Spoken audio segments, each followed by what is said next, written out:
কেন্দ্রীয় বাজেটে আয়কর নিয়ে বড় ঘোষণা করলেন অর্থমন্ত্রী নির্মলা সীতারামন। মধ্যবিত্তদের স্বস্তি দিলেন অর্থমন্ত্রী। 12 লক্ষ টাকা পর্যন্ত আয় দিতে হবে না কোনো কর। নতুন কর কাঠামোয় মিলবে এই সুবিধা।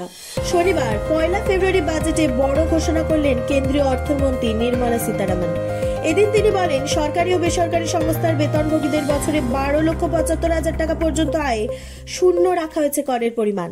গত বছর পূর্ণাঙ্গ বাজেটে নতুন কর কাঠামোর ক্ষেত্রে স্ট্যান্ডার্ড ডিডাকশনের পরিমাণ 50,000 থেকে বাড়িয়ে 75,000 টাকা করেন কেন্দ্রীয় অর্থমন্ত্রী নির্মলা।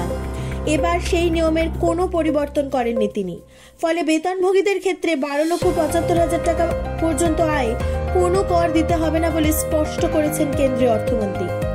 ক্যান্সার সহ দুরারোগ্য রোগের জন্য ব্যবহৃত 36টি জীবনদায়ী ওষুধে উঠে গেল শুল্ক। বাজেট পেশের সময় ঘোষণা করলেন অর্থমন্ত্রী নির্মলা সীতারামন।